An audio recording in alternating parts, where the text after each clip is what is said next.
Salut, moi c'est Emmanuel, bienvenue dans cette nouvelle vidéo. Et aujourd'hui on va parler du mensonge sur le salaire en Occident, en Europe en particulier. Il y a beaucoup de personnes qui disent toujours mon salaire me suffit. Il y a d'autres personnes qui traitent des autres de gros cœurs, qu'ils ont le gros cœur, qui veulent paraître ainsi de suite. Quand ils essaient de faire d'autres activités pour compléter leur salaire, étant donné que, bon, vous savez, après le salaire, il y a beaucoup de choses qui suivent après. C'est-à-dire, on a la famille en Afrique, pour nous les Africains, parce que ici on parle des Africains, on a la famille africaine qui est assez grande, on a ses factures en Europe, on a ses projets, on a sa retraite qu'on devrait préparer. Et moi, je n'ai plus besoin de faire des trucs alternatoires à côté, de compléter, de créer ci ou de vendre ça. Non, c'est très faux tout ça. Raison pour laquelle j'ai décidé d'éclairer certaines personnes, de mettre certaines personnes aujourd'hui sur le droit chemin. Alors, pour ceux qui viennent d'arriver dans cette chaîne, n'oubliez pas de vous abonner pour ne pas rater nos prochaines publications parce que vous allez apprendre beaucoup de choses ici. Vous allez découvrir beaucoup de secrets.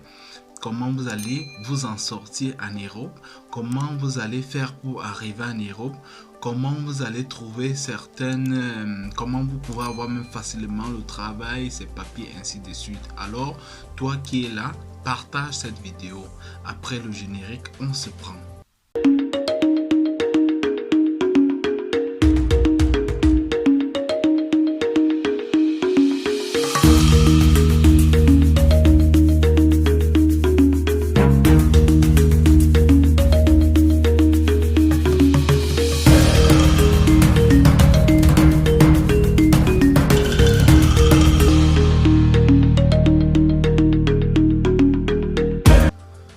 Alors, comme j'étais en train de dire, j'en ai connu beaucoup de personnes. Je me rappelle, j'avais une camarade quand j'allais encore à l'école qui disait, moi, mon salaire, quand je vais finir mon école, le barème sur lequel on nous paye, mon salaire va me suffire. Je n'ai plus besoin de faire ci à côté ou de faire ça à côté, ça me suffit.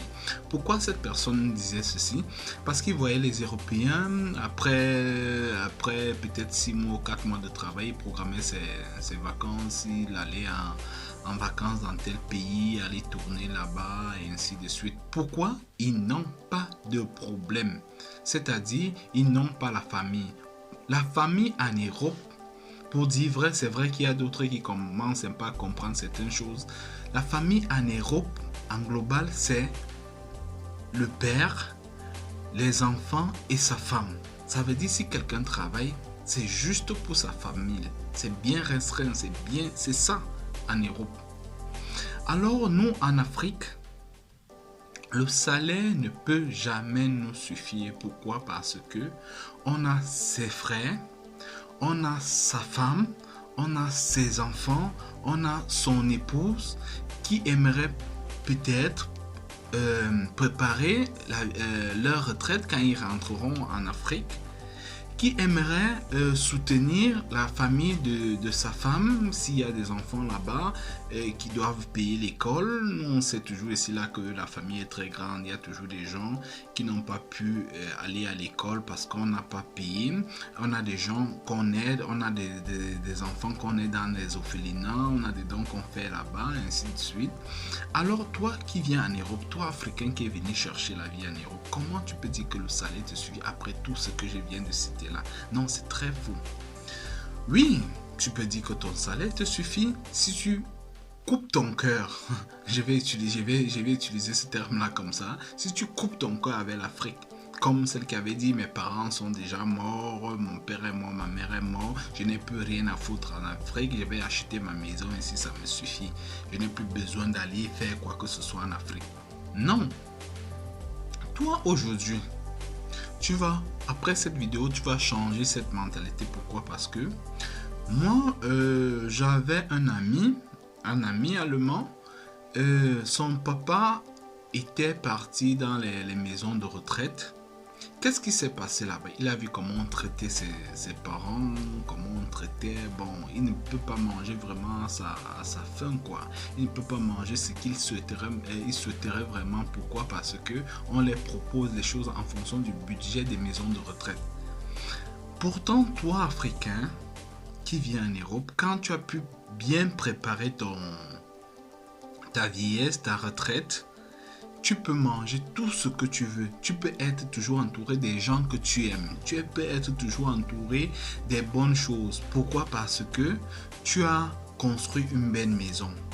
Toi, Africain, les Européens, parfois, ils achètent leur maison. Après, on va les revendre ou l'État va prendre ainsi de suite. Mais toi, Africain, quand tu dis que ton salaire va te suffire, ton salaire me suffit. Si tu n'as pas rempli ces fondamentaux-là, comment est-ce que ton salaire va te suffire? On a des gens encore ici qui doivent par exemple soigner des tantes qui sont malades. On a des dés qu'il faut toujours participer. Vous savez comment le dé se passe chez nous en Afrique. On a des projets. On veut s'acheter sa voiture parce que pour dire vrai, à un certain moment, même si on a des problèmes, on ne peut jamais.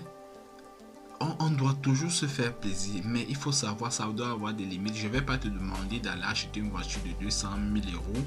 Pourtant, tu as des gens qui meurent de famine en Afrique. Tu as des gens qui ne parviennent pas à aller à l'école dans ta famille. Tu as des gens qui n'arrivent pas à s'acheter des médicaments en Afrique. Pourquoi tu le fais? Ça ne sert à rien de faire tout ça là.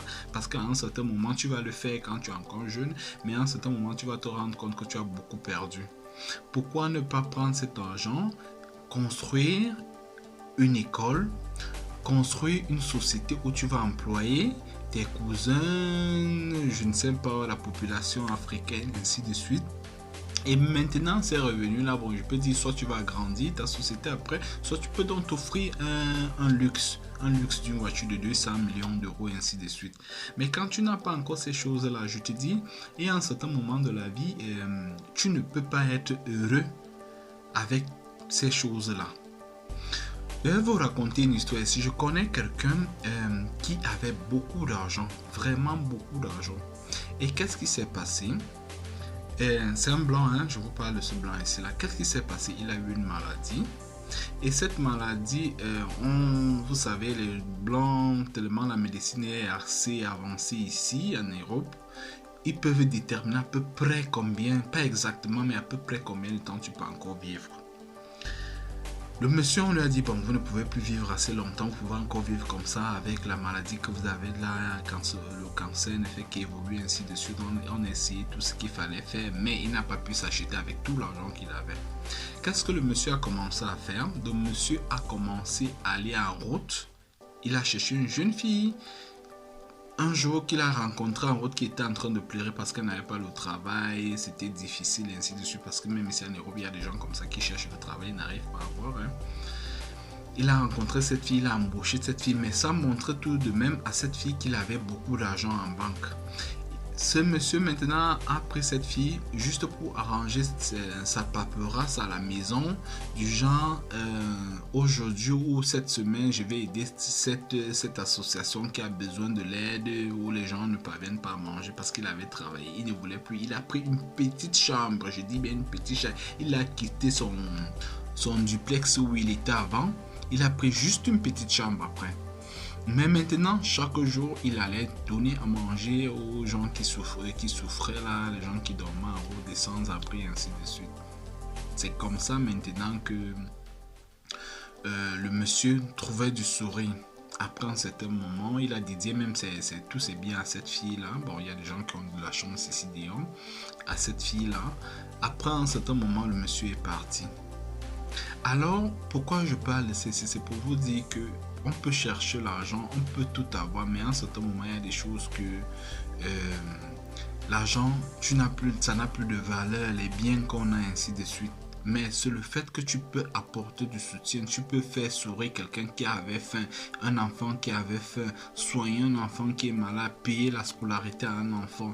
Tu vas te rendre compte que ton argent est important. Nous ici, par exemple, en Europe, L'argent, parfois, tu vas t'acheter une grosse voiture. Qui va te regarder avec cette grosse voiture-là? Personne n'a ton temps parce que tout le monde a les moyens ici d'avoir cette grosse voiture-là. Tout le monde a les moyens. Les repas travaillés c'est payé de telle manière que si tu sors chaque matin, si tu te lèves chaque matin, si tu bosses dur, tu peux t'offrir cette voiture-là. Donc ça veut dire tu prends un crédit et puis tu le paies peut-être en 5 ans, 10 ans, tu finis par le payer. C'est vrai que d'autres voitures vont encore venir et puis bon, tu ne vas plus aimer cette voiture-là. Donc, pour vous dire, ça n'a pas de valeur. On n'a pas faim ici. Quelqu'un qui se lève chaque matin ne peut pas avoir faim. Quelqu'un qui se lève chaque matin ne peut pas manquer de quoi se vêtir. Donc, ils ont dépassé ce niveau-là. Alors, toi, Africain, qui viens vivre comme le blanc, tu dis mon salaire me suffit avec tous ces problèmes que j'ai cités là, avec tous ces manques que j'ai cités dans ta famille. Parce que tout le monde, même si tu es riche comme moi, il y a toujours des gens, il y a les arrière-fils, les arrière-tantes qui souffrent de quelque chose parce que tu n'arrives pas jusqu'à là-bas. Hein? Pourquoi tu vas venir gaspiller ton argent à vivre comme le blanc, à monter, à descendre dans les jets privés, ainsi de suite? Je ne dis pas qu'on ne doit pas se faire plaisir. Il faut qu'on s'entende bien. Moi, je dis, quand tu as bien préparé ces choses-là, et surtout que ce n'est pas toi qui vas finir la pauvreté en Afrique. Non, non, non, tu ne peux pas finir la pauvreté à l'Afrique. L'Africain, il faut d'abord qu'on commence à travailler nos mentalités et c'est comme ça qu'on va avancer et c'est comme ça que la pauvreté pourra finir. Et du coup, même ça ne peut même pas finir parce que dans tout le monde entier, il y a la pauvreté. Même ici en Europe, il y a la pauvreté. Même aux États-Unis, il y a la pauvreté. Il y a les gens qui souffrent ainsi de suite, qui manquent de quoi manger, qui doivent demander la nourriture. Oui, il y a d'autres qui sont paresseux, il y a d'autres qui ne veulent même pas aussi travailler. Il y a d'autres qui sont souffrants, donc ça veut dire qu'ils doivent vraiment avoir besoin du soutien. Alors, c'est que moi je vais vous conseiller aujourd'hui comme Africain, vous qui venez ici là, préparez déjà votre vieillesse pour ne pas aller dans les maisons de retraite. Si tu veux bien aller dans la maison de retraite, en tout cas, je suis qui pour te demander de décider. Mais comme je sais, je connais l'Afrique, j'ai vu comment mes grands-parents ont vécu. L'Afrique est vraiment un truc où tu es content de vivre quand tu as les signes autour de toi. Quand tu as de quoi manger, quand tu peux nourrir des gens, quand tu peux apporter du soutien aux gens, quand tu peux payer l'école aux enfants, tu es vraiment fier de toi. Tu ressens la valeur de ton argent. Hein? Je te dis bien, tu ressens la valeur de ton argent. Alors qu'ici, là, tu peux avoir ça, la personne ne te regarde. Toi, le ministre, il s'aligne comme toi quand vous voulez acheter les tickets de train. Et il a la même voiture que toi. Vous roulez dans la même voiture. Donc, ça n'a pas de valeur. Ce n'est qu'en Afrique que toi qui travailles ici, là, tu peux avoir de la valeur. Je sais qu'après cette vidéo, beaucoup de gens ne seront pas d'accord avec toi. Alors, toi qui me suis là, si tu n'es pas d'accord avec moi, tu me dis pourquoi est-ce que tu n'es pas d'accord. Tu me donnes ton point de vue en commentaire. Hein? Et puis, tu partages ces vidéos aussi. Je vais encore dire ici, toi qui es africain, crée des activités alternatives. Ça veut dire, crée des choses à côté, des petits business, crée des entreprises où tu pourras recruter des gens, où tu pourras donner du travail aux gens, à tes cousins. Moi, ou toi qui dis que tu es orphelin, tu ne peux pas rentrer en Afrique. Tu vas comprendre un de ces cadres que... on dit souvent chez nous, la feuille ne reste jamais en haut d'un arbre. Coûte que vaille, après les tempêtes, après tout ce qu'il y aura là, elle finit toujours par tomber. Et c'est là où tu vas comprendre. C'est pour ça que je te dis, réfléchis encore sur ta décision. Comme ma camarade qui avait dit que je ne rentre pas en Afrique, j'achète ma maison. Et si je fais mes enfants ici avec mon mari, je me marie, c'est là, c'est fini. L'Afrique, moi, c'est fini maintenant. Pourquoi? Parce qu'elle avait eu des problèmes avec ses cousines et ainsi de suite. Elle a envoyé ça, elle a envoyé ça. On a fini de bouffer son argent. Alors, en ce moment, tout être humain a un cœur. Tout être humain peut se fâcher, mais il faut savoir redescendre à terre, comme on dit chez nous. Alors, revois ta décision. Je sais que tu me suis là parce que tu suis mes vidéos, tu es abonné dans ma chaîne. Reviens sur ta vidéo et c'est pour toi que j'ai surtout fait cette vidéo là quand tu me disais ça. J'ai dit que non, je vais te dire ça d'une autre façon parce que j'ai essayé de conseiller cette amie là, elle n'a pas compris, ainsi de suite. Mais bon, au fur et à mesure que le temps passe, elle va comprendre. Alors, si cette vidéo t'a plu, partage-la et puis abonne-toi sur la chaîne pour ne pas rater les prochaines publications. Allez, ciao!